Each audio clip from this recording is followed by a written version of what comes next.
share video no. Omampani akasa wie. Ono wa Ghana mampani wakasa wie. Fellow Ghanaians, me so me a right citizen na nadu na bedi ade o kan say we should be citizens, not spectators. Citizens, not spectators. Okumadu siaba, me a citizen, not a spectator. Abusuafo, mum pie video no so COVID-19 enne se ukisi uyiri odam kura e wose echew. A health issue, ye health issue ni agro. Nenso so ko mampani ni video na se a bra oye video no na wosese kane se oma update the way rough no etie no ene rough no aye more because kane no na Ghana for aye more serious. The prices and everything was so high, the energy was so high. And as I say, utim say NPP for ma ye ni mo onum twetwe mutwo e wo comment section nasi omoye politicians and NDC for na omaye silence no omu nyina ye one ena ne omu jame omampani e wo no ankasa ne post ase ni nyina ne se empani bu bebi se ode hye wanko a akwa adwane sanso na sabe opam ohufu a woto ne bema se sabe mpreduasa enkoda tifie wi nanka na sabe pani wo fie wa nka yebu na nkanwefo a woka ho eye den na nanado COVID-19 ho ena Ghana fo ka se owa abadaye na eya bedru election no anase after election no amanfo elusu confident e wona nanado mu fa COVID-19 ho wona nanado mu mon share video no na mabakumadu asiaba and me who comment be me seresa Ghana for amaye wild amope na nabaka ifamenu masemati emu ni problem o we obi a wa follow me a wo de wunni ha okra wunnim sade okumadu osia ba metie me nya obi a me ye cheap adenti na mani abra omampani na nado this time me baye ne ho adwuma pa ka se bre mi twa fix the country video me se mumaye man na nado danko akofo ado October November ho se niema nsesa ene na Ghana no hope na de niema ekwei will there be any hope me yobia me contradict me ho na seven preduasa akoko oburu nsempo a ne wemfi akroma efise obutu ni maso na o ni na ho a ne ma ebeba ba eden akroma ba be bo ne ma enu nti ewo se ye eduru brebi a ye biebie nsem so no mampani na nado ehunu se Ghana fo aye gumu no ye nyammoa ena wuni ye former president time was say ye was short memory as John Dramani Mahama kan no na nado de wankan na no say ye was a short memory na emom ni actions kire say ye was short memory Ghana for ye ni short memory Ghana for ye ni short memory nemum yasem na embobo se oman Ghana ye ni nkamomu ena yatena asese akronfo mienu ni ye nso akronfo akuku da mienu a free breast ye sha ase se ye practice democracy wonum ni ye nso no eye NDC ne kronfo pani o sha ase bo oman kro no ombo kro no adu 2000 ne ye se na John Ajekum Kufo wonso besom ena NPP bae wonum ne kromfo o motoso mienu onti o mo de no mo ye scammers we say nana ba kefa ma name yo mo say NDC ye armed robbers na NPP ye scammers the armed robbers no jama scammers no 2000 kopim 2008 ena scammers no besomu ena o mo scammi o man ya na Ghana ye mfitete ye ne ye se de bi scammers munya o man nto kakra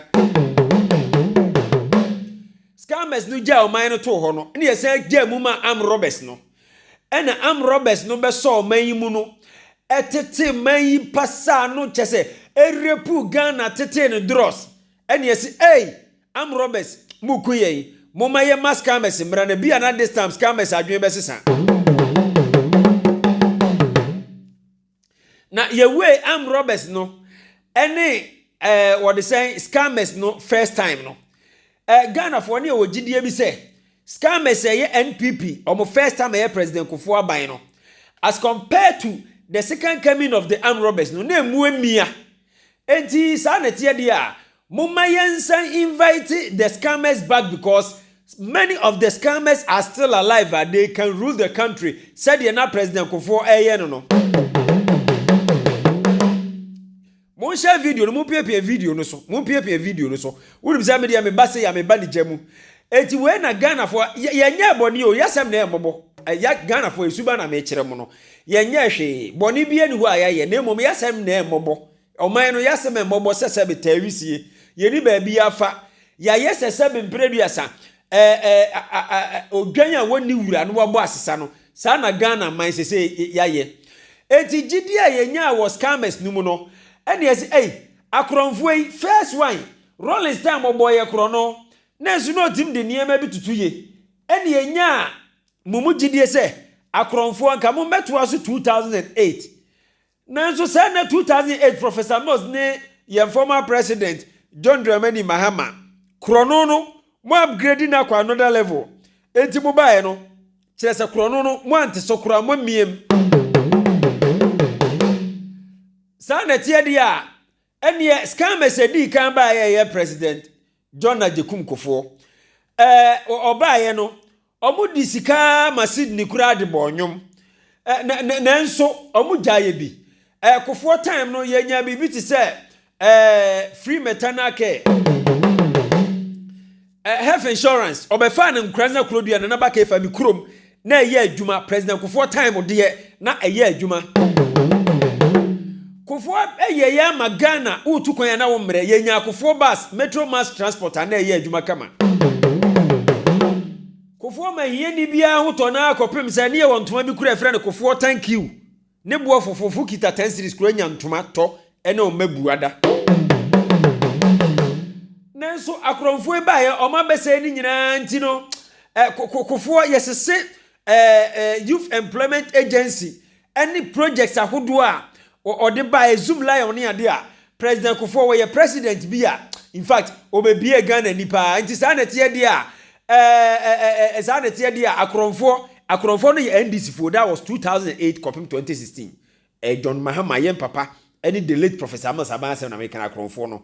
Akronfo san etia montana chain na yen san ko fire scammers. Every say President Kufuor ngui otiase. Enti wote ase die wode ni nyansa betene scammers ama mbedi scan bi mpo a project ni infrastructure what say social intervention programs a ekita omo no mbedi scan bi mpo a ebeso oman no so awira ho semri se fofia antoata na wadware na bammo se na sade akronfo no tifie a omo ye practice nti omo ba second time omo ba wi no Sena scammers no so the same thing. Omo branded or the same corruption. Eno ne nanado abanya yehu ne nei. Eno ne nanado na banya na yehu. Nanado usojafo no police for na ade omo be implement COVID-19 protocols no. Omo kro omo ba mabu ho. Omo wonkrofo na law enforcement agency no wa wonkrofo na ombeba ba ye katahwene no apart from omo gina kwam omo de baji giska omo de baji giska omo ankasa na nokre ni omo ba mabu ho fact omo mpani wonkrofo no omo ba mabu ho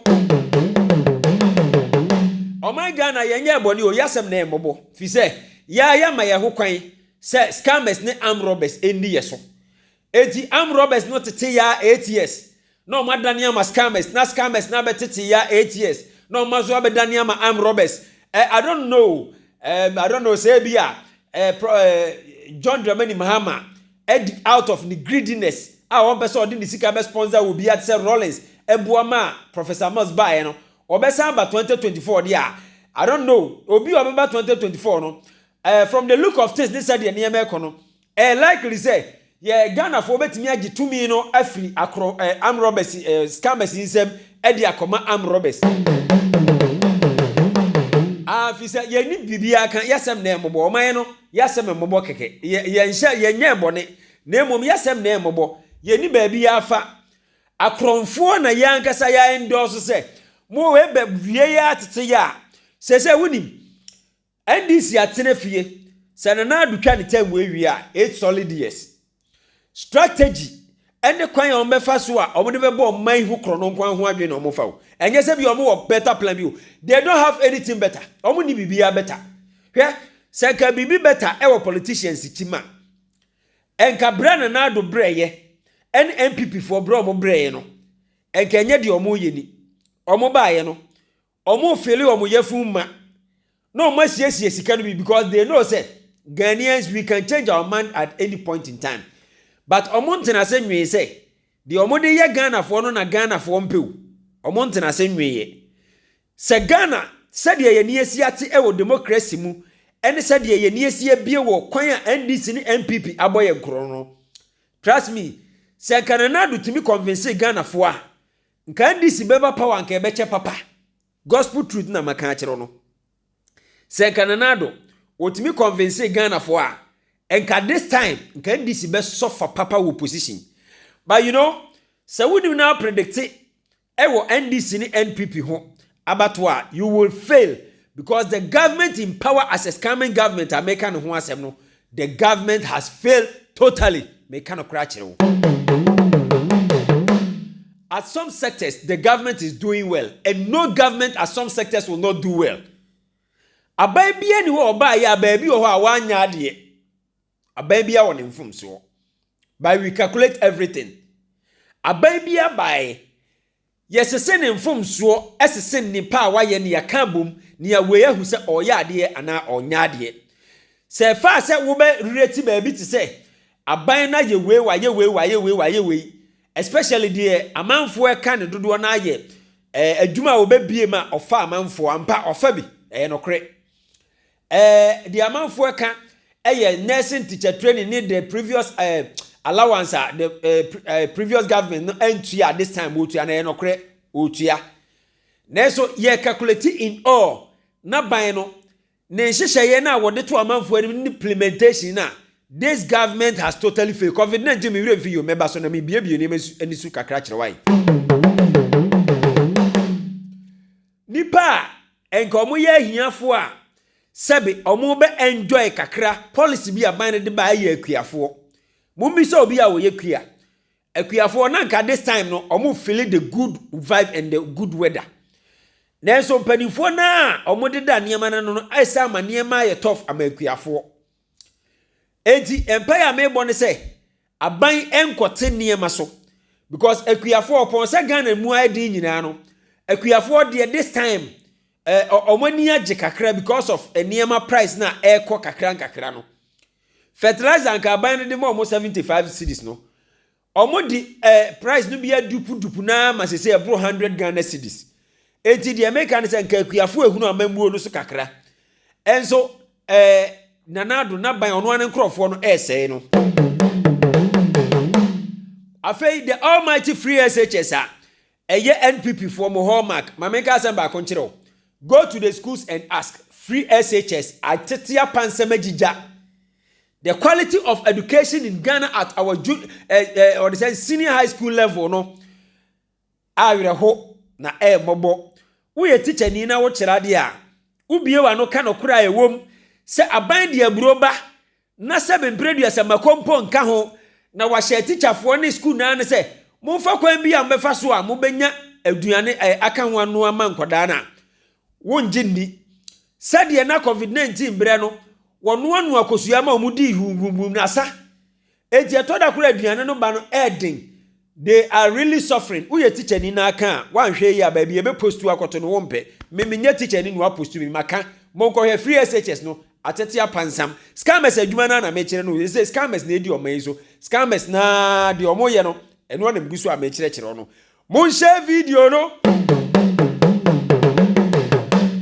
nanado won krofo a wodi omoko ye say wodi ombeba say adechia omon hyase na omon megina eso say ye nhye mask say wunim na say wo yire kura kofe na no wodam say wum aban yi bechew aban no bechew wo kofe wo yira no a anadwi obi a wutie hwe no anya mistake am for yira no efisa aban nani abra sesei wo se combat virus o se hwan nanado se Ghana Health Service ebe kan okra nipa o mawu out of poverty this very year any nipa o mawu out of hunger hunger virus this very year as a matter of fact omoburo nipa 10,000 metimi aka no kura kire se Ghana Health Service be ka no kura kire wa metimi aka se omoburo tama abedi ade omoburo nipa 10,000 nipa ohia buburo omunye sikantua hospital bills because insurance no ade a folder pe and insurance hunger virus it is killing us more than the coronavirus you are talking about now. If you don't know, let me tell you straight,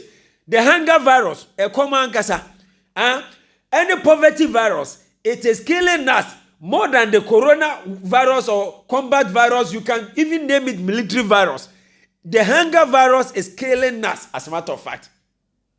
Mimi mom de mi nkobu protocol no so na ya chemia papa meni so medi so nanso Ghana for wo kan ye hye nyina no na ye yi watan ye ka no kora bi kirewo se wo mampani kwan a wodi o man yi nam so a wo bo ya san bre yesu no. We are dying out of hunger and rather poverty virus than the coronavirus you think you are protecting us from. As a matter of fact, won sheshe no bibia ma ya disappointed. Light bill ni water bill a wazobi no bra na yesi coronavirus wo ho no. Nanado, we are paying more than 20 times this time. This is the work of a scammer. This is the work of a scammer. In fact, was scamming yama say Ghana for ya bemebu a very high or the say advantage. Say next year and as the next 4 years, ye to aba pe ye beto ama arm robbers. Oh my Ghana ye nya boni o yasem na embobo. Ye nim de ye pe.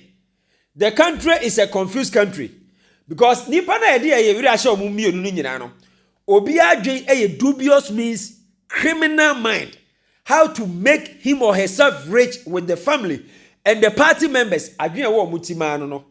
Afa yanhwe nanado o restriction yi wonya sure say I face the country demonstration na person authority a wonya sure say I face the country demonstration na omampani enu nti wudi America ehiri say kwam wano har ade brofo mu wonchoro eguna no no akagu ho nanado say de coronavirus no ba ko na ba no kura na entertainment ni abai anu odin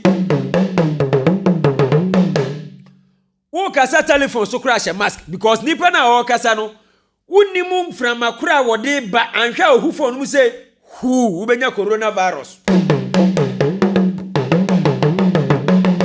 Oh my Ghana yenye boni onemu yasem na aye mbobo se oman yi mu yenye leader bia ye betimi jubilate on his name. No way. Dabi yenye leader bia since aye sha say ye to aba military government sifem buana be the pillar of the democracy. Yeah, John what is saying John Jerry John Rawlings papa e sha ase ebe the pillar of Ghana's democracy no. Yasema ye mobo abepem ne yenye boni bia o yasem na mobo yasem na mobo keke say yen papa John Fred Lieutenant Jerry John Rawlings awenya ne baby kro John Ajekum Kufuor the late Professor Mills former president John Dramani Mahama Nana Addo Dankwa Akufo-Addo sa krofo amabo mu idi nyina ma menkire wo omunyo obi omuja legacy bia se ebenya good history attaching the heart of the future generation. I'm telling you omumu bia ni ho hwe president Kufuor time ya tuti ano no wunim de ma Ghana for tuti ano ansa na president Kufuor ebe befra konwa so no NPP fo ankasa no mutom sana what they say gia na onje na dundi party na ankasa omumu ache Nti oye na dwen se odi abro ama aba no afiri na nado nsa na ma president Kofo na ban firi so. Se president Kofo time obekọ no na nka ne nhyehyeye ye koyie etoto niema ye se ogya ye bibi papa nka Ghana fo to an so. Nye se Ghana fo ye nim de ye o. Adwen ne ye adwuma na etese wo ye akoda na wo beto wo papa na o ma me se o mo ye akromfo. Den akro no niema na ye bewia mo wadi. Enti se ba ne se duabo bi ba na se furu daka automatically o se wa furu daka. Se bi na aye Ghana fo nye se bi ya Ghana fo ye nim de ye. Ya se me mobo papa. O man pani ahyemra mesra mu ni so. Wen ni so na ye hwewa meni hobi. Na mom ni suban na dwen etachiro de hyemra no na me kire ne se. Ye beto aba no enti na coronavirus eni ho ana. Ye to aba no wie ya mo bo se na mo ye mo ayi MPs mo ko parliament no na coronavirus eni ho ana.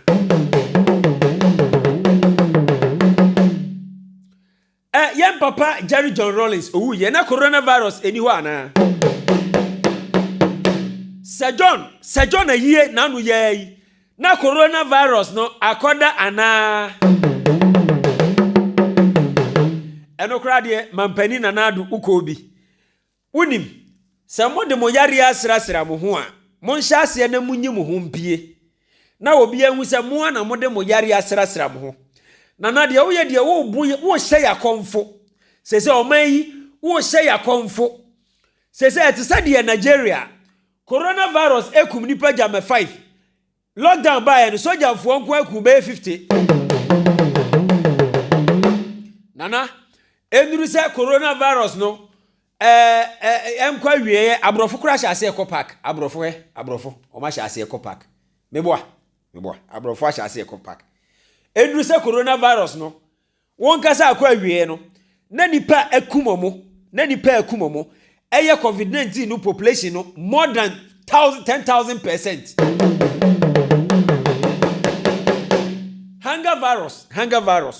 Hunger virus ekuye. Poverty virus. Nipa omu hospital out of so munya hospital bill because enoko hospital insurance ne kita empty insurance folder pe na eyi na sa nurse fo binum amani mieye doctors fo binum amani mieye yes obi eba hospital na oni insurance na mo kuna moni hwe no that would me who health worker bia ye be report duma me de beba be du no ahwe abefe. Insurance no folder per energy. Insurance in your hospital was see. Insurance apart from folder, a folder we are asa. So if the person can afford to pay, why the insult? Sometimes you can say nipa no need insurance. Said you besi ahwe na ni akuna na ni ahwe no. Hey, we nim now your health worker. Now you the wasem back somewhere decide you want to be duma me di be di wo na ahwe abefe.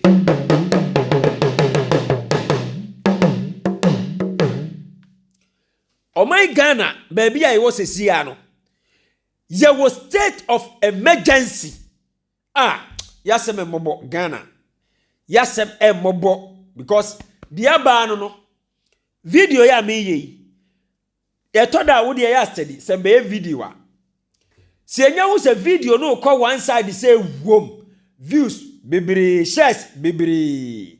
Na wo kan okure na se waha pe wom no shares. Share video no say no kure na wo pede se Ghana ni share video no. Na the gospel truth ni say Ghana ni bia wo kasa na wo hwehwe hope e wo NDC mu. Ghana ni bia wo kasa na wo hwehwe hope e wo NPP mu no. You aren't Ghanaian. Na wo nye Ghana ni. Na you are rather a politician with your stomach. E na wo pe bibia di. O my Ghana obra o meya mu atete apansama na nado asambe bo na brewa yi nyina da eye NDC ni NPP NDC le hye ase na NPP beto aso na mo so re ma NDC san beto aso na NPP asan beto aso na mo jonkolize no. In fact the gospel truth ne say obra bebre ba ye bre nyina nyese bia NDC for fa plan papa bi say o mo de Ghana be si ye o. Nemom propaganda on betene chie Atwe piyama na Nadu aban na say more because na Nadu na mu wa fail that I made I make him fail. Trust me, me mpenya atwem. Wa fail that NDC na chire na omaye atu aguma se de be ya na Nadu be faili. Na Nadu faili more na yetutia na omo so benefit take advantage of us. Asem no nyina na mabɔ netia no. Enu nti na me nka politicians asem no. Media me beka wasem a na me twewadwen asi bibi so de ebeboa wo. Na watimi atoto ne ma ya ya oman ni yi. Na Nadu se me biema no eka se waban eye failure. Trust me. If I'm sorry to say, ojira ne da kete so kra nka no kra nchiro se me na nabaka ifa. If he say me nyo obi a me pe bibi afi ho. Tie. Me nyo obi a me pe bibi afi NDC ho. Wonyiro da wachi no. Obekamfo because wono eye ne kuri ne wosan ye NPP ni. Enti mo de toro ne azana bia tete woyire. Tie o. I'm sorry to say this. Enti the American say so wo pe neutral person obeka no kura yenum say na ya muntie yen enye NDC fo enye MPP fo because me normal politicians as compared to say until some message you are all wicked and criminal people mu ye weak mutim esum papa mutim esum me say bebrebe na Nadu efeli no nyina no enye say NDC has got a better plan in the house omu ni better plan bia omu ni better plan bia wo dem o. But rather, said ye or MPP for 10 and 8 years. Epic strategy of the Ghana. No? The same thing and NDC epic. This is Ghana for you. Timu amoto amabubu makuma NDC no. Me the video no see ya. Me the video no see ya why? Me the see ya. Assembly nyina na maka achiro no. Assembly nyina na maka achiro no. Hey! Oh my Ghana ya seme mobo. Oh my Ghana ya seme mobo.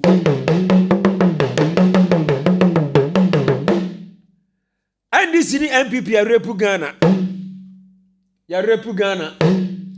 Ya twina to abonten. Ya fana abonten. Ya repu Ghana. Ya repu Ghana o. Ya fana to abonten. Ya twina to abonten. Me say, you can get so many factors. Now I can say, oh, this government is doing well. You can say, well, say aban ba kono nete so anka niema asay chen say. Basa aban ba kono so nete so e na plan is obebo busia bebrebe say a nka niema so ayeye chen say. Omo nyina ye pe otom Ghana for. Let's accept this and move on. Na ye mo machi said ye be yo mo te so a omo be ye adwuma bi aboa Ghana. Na do mama na si dan na Nadu na ye say na Nadu na ye say woni din da so nanso enye ni sika eye taxpayers money o. Taxpayers money. Ena omude Ghana for da chi nyina kwosha abrofo nsem dia kwaje bosia.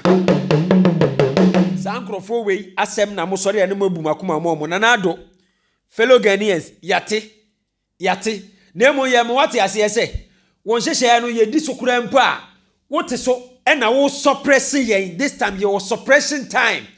This time I can boldly say it is like oppressors rule and koye hunger virus kum yen, poverty virus kum yen echen yade na wo bobodi no opani bi wu ayade no ko mo ye mu programs ahodo ayade no ko mo ku parliament ayade no ko ye beto ba ayade no ko mo ko ye rally ayade no ko mo ko ye send off party ayade no ko nanu ya poku ase interchange akotwam na ayade no wei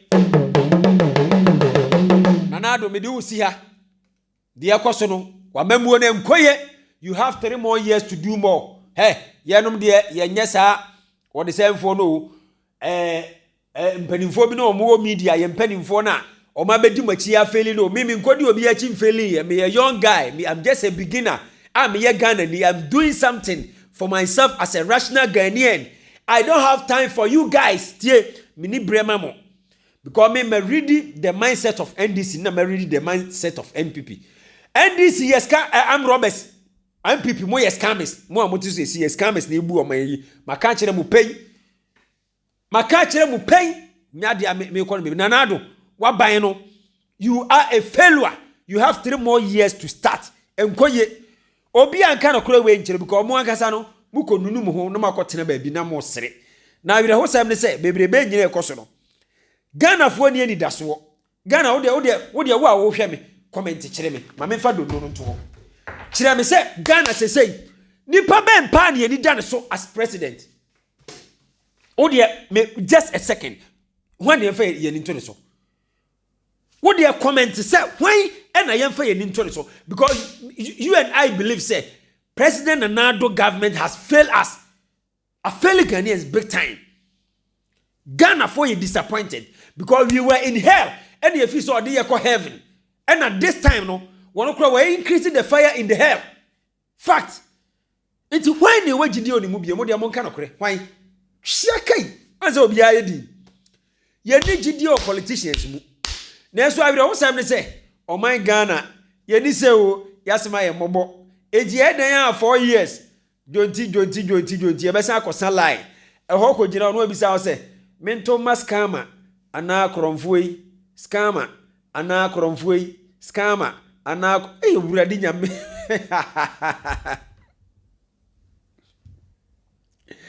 serious mo share video no mo pie video no so what we are going to do to Nana Addo if he thinks say he can just block the demonstrations and be free. You better use social media.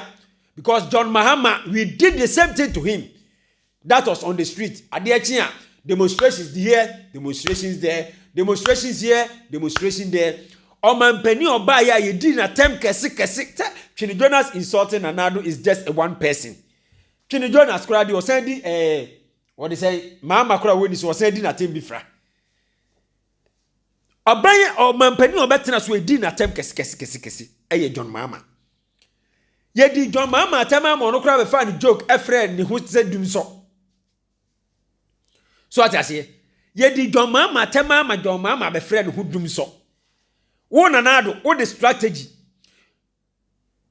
wo police fo e ho wo the letter call so your press conference ye approve agi so obi o wo tumi pa what the letter call say we hear demonstration approve adeno oma suppress ya che e na oma sign de COVID-19 no abeye care na Ghana Health Service monso de moto wa mo ye na ye why Ghana Health Service de moto wa mo ye na ye it will serve us right in the future ebebua ye nyina daachi de moto wa mo ye no ya na mo fi samo de mo ye no go area Ghana Health Service mo de motiwa mu binu motiwa mo ye na ye why it serves us right as a nation eye ma ye nyina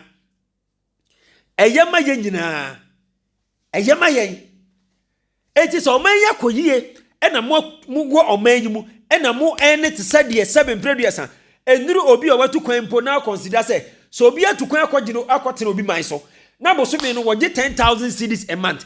Now you're Ghana ni now 80,000 8,000 cedis a month. Now to kwanya now you're greedy. Wouldn't be a make us ano. So what Ghana woman mu ubi bia wa. Na so biji 10,000 cedis outside. Na so what Ghana now 8,000 now to kwanya we greedy. We are ni brefo. 2,000 cedis difference. Because Ghana we are not developed country. Ya nyoma ya yadi ya ho. Eti de yakosoro Ghana Health Service politicians awurawura mu chese se de sector bia politics ase ho awurawura ma mu use mu this scam Ghana for no omu use mu this scam Ghana for no eti so oman na koyie oman no senka koyie enanka mo salary ye enanka equipments machines amu hia mo de ye adwuma enanka Ghana ekoso ntinka mo mpe my Ghana chese ya na me wire kura ho mo de mu binu mo te ho ne mo mpanimfo mo ye no ma mo ma ye nyina as a nation ma ye nyina as a nation mo nim se mo te ho mo twere ndiragu mo je binu manya kwanya de ba de obeka na aban no bedi so sika e ba ne coffers mu you don't think anything nyame betua mo ka mako mo amoye sa no mo be bre mo yare paso se mo adwene se we health worker dey yare mo wonim de wo ka mo be bre mo yare paso mako bone amudi o man no ano eden adan o man ya ye wo mu no se wo ye obatan na se wo sori anopa na obi to aduane ye dema ne ba na woni sika mpo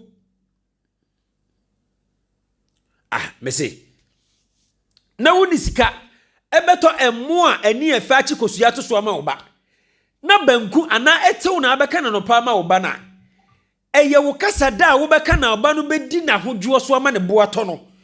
I am talking out of experience because me ton dokono me maame ye me ye dokono wura ba me maame ye dokono me ame soa dokono a me ewi obi oni me nkoda abrem me soa dokono cheye enu ti na market na I me first no me maame sorry adokono na oka no ase na oti na wode amaye ayede edi is either say betwi mako anase obeye nkruma kwan anase bi obeye life sub no de nkruma kakra so be no kra aduane aka me ho me pepa enempo aduane me di ye na me ka no so atase se me wo se obi koto emo a mani mre no because me maame ne me akasa yie enti me ye okay with the medi no yesa na no na ado kogina o ka kire teacher for say money if you want to be a millionaire, it's not the government sector. Nana, Sasem na kind it was perfectly said and okre.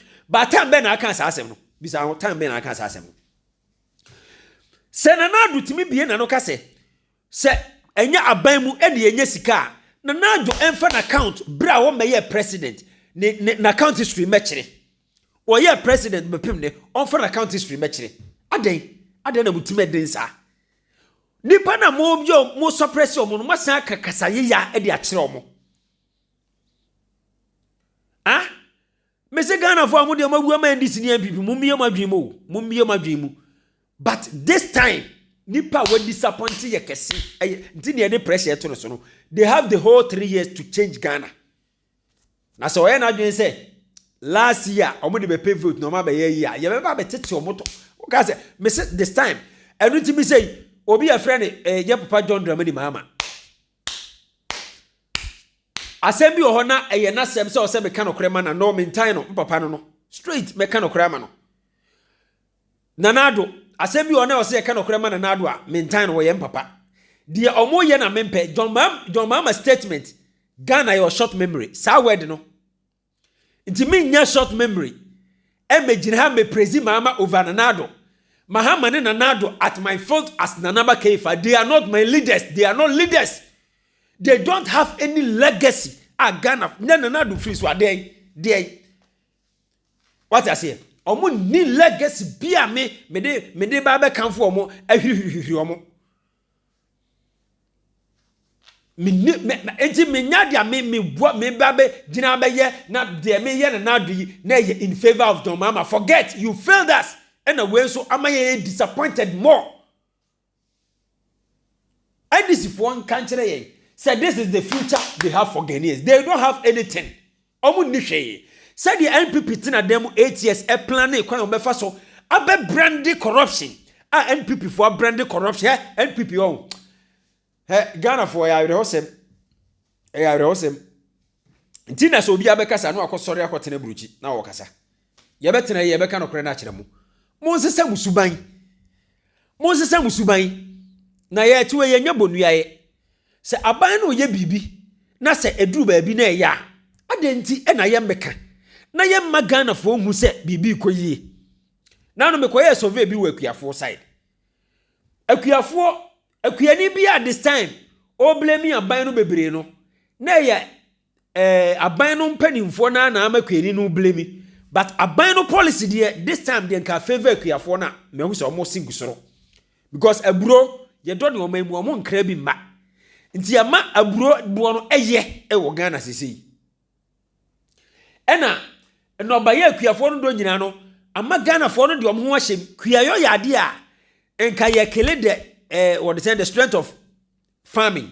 And as I say, ese peja kakra, but abamboni ne sadie. Nipa bone fu e wa ban mu ntino fertilizer wo se de ma akuafo na ne amaso ne de Cote d'Ivoire ne de ko Burkina na we wo se am say ye chi nipa ya aban no ne o ye chi na se ka aban ni nipa no be dia jeli no ama na publish ya ban news no be wu se kronfo we ni a che no da bi ye be fa ase ajeje bribe sa kan na ase ahye nti omampani anka woni eden te said the Professor John Evans Atamos esi ni bu call ba bia ye corruption ko ka ese he is very upset and disappointed in them ye hu bibie Professor John Evans Atamos na kuma pe kita no nti no wu ntem no Ghana whenever you are the what they say system or you stand for the truth you become a target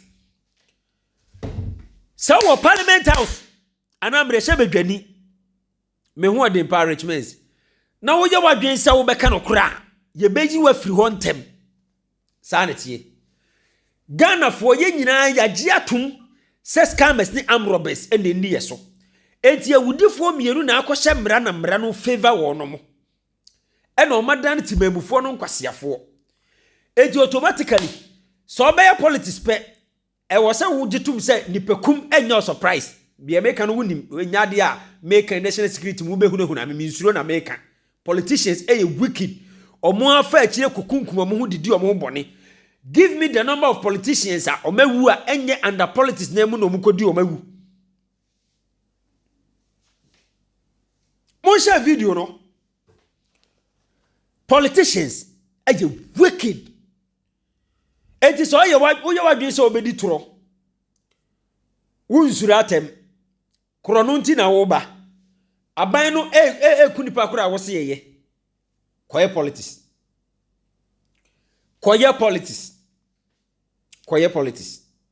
I say what you koye politics na uti ye na o san kita licenses se bia o kita degree o masters ana o kita o doctorate degree bi dia oh ene na wo de wo bi a wo krofo panin pa obenya post kese pa ha wo koye professor de ane na wo wie ye oh my Ghana na pro say oh my Ghana na tete abansam say nanado update no nyambo akwasi ada ebe hunger virus and poverty virus ekuye che covid-19 no be ma ye ho update ni eti why brebi uka yegu dem twitwa apasa wache ye nsuo wache light no we are paying more than 100 times the one you said you've absorbed. We are paying more than that. Come and talk about that one too. Hey, Ghana, ebe yam individuals. Because be now we kwenya no akọ fall within this armed robbers and scammers. Enyuru fa hwa oso be ye. Hey! Me wira ho. Share video no. O se na naba ke ifa matenase ye bia. Matenase ye bia. Hey, mo pesa mo WhatsApp mi nyina me number is 0200582665. Se wo hia heba medicine be ma usisi mo aposo aye de frɛ na naba ke ifa. Wo ye be ma he eni na na do achi mfa pressure nkuwai. Also timi bo adwuma ma ho ye de. Bo adwuma because edi akire be hyehye ho akonfo. One say suicide endorse robbery attacks ne me endorse. Nya omo de ekoso o man Ghana no ding. Di se nipa no we kwadwofo na nadwen no eya adwen a eye jimi adwen kakra bi a aso akobokro no onim se oye adwuma kakra be ko ano da bi ontimi e na man panimfo na no omode NDC ni MPP afa akronfo agu soja ni police mu especially with the police service no omode aban tuo emema civilians no omode bokro no omokwa amakoje omhye bone pa na mudi no oman yi mu sei enti oman Ghana de mu ye tie be ye de ha nyame hu Ghana mo bo wate share video no